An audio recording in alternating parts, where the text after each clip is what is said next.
Lawyers have attorney-client privilege, doctors have doctor-patient confidentiality, and teachers have something called FERPA. FERPA, or the Family, Educational Rights and Privacy Act, has been federal law since 1974, and it affects virtually all academic institutions in the country. While doctor-patient confidentiality ensures that your doctor won't tell everyone about that embarrassing rash, FERPA ensures all students that their instructors won't reveal their private information. The law revolves around education records, which MSU defines as records, files, documents, and other materials which contain information directly related to a student and are maintained by the university. Without the jargon, this means that for every student at MSU, the university maintains a variety of information. Some of this information is considered private and some public, which is also called directory information because it automatically shows up on the public directory. Directory information can be found on the People Search link on the main MSU website. By default, it displays information like home address, phone number, and email address.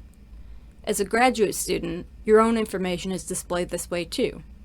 If you prefer your students not to have access to your address and phone number, click on the link that appears under directory information to change what is publicly available. Other types of student information must be kept private, even from the student's parents and guardians.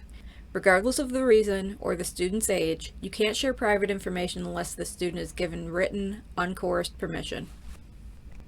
The most common exceptions that allow you to reveal students' private information include sharing with the actual student, who has a legal right to see their own records, situations where the student has given written permission to share records, legal situations such as subpoenas, emergencies such as when a student's life is in danger, and when sharing records with a university employee who demonstrates a need to know.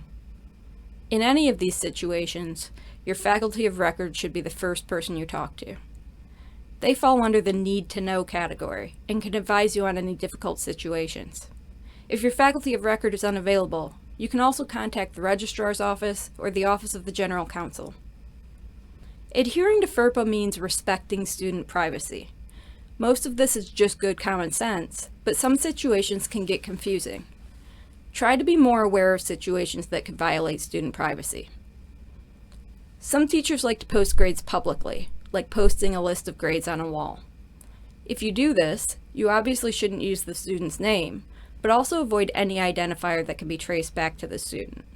If you want to post grades this way, start by issuing students a unique, completely anonymous identifier.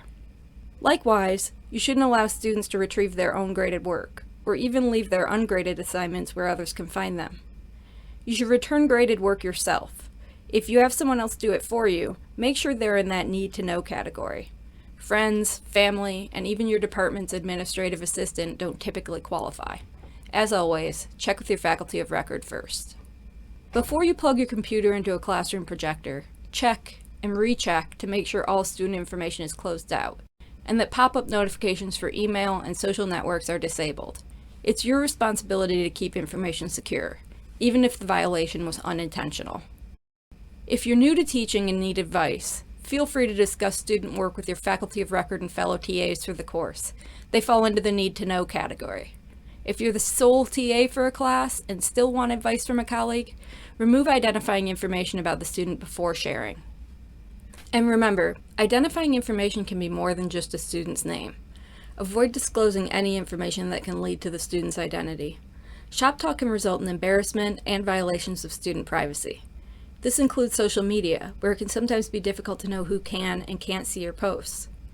Even if you're certain you haven't violated FERPA, be mindful of how you're representing yourself and the university. It's best to stay professional when discussing students. In your time as a TA, you're likely to encounter other tricky situations with student privacy. Remember that it's better to err on the side of caution. That your faculty of record is your first and best resource. And lastly, that you can get more information about FERPA anytime you need it through the links on this site.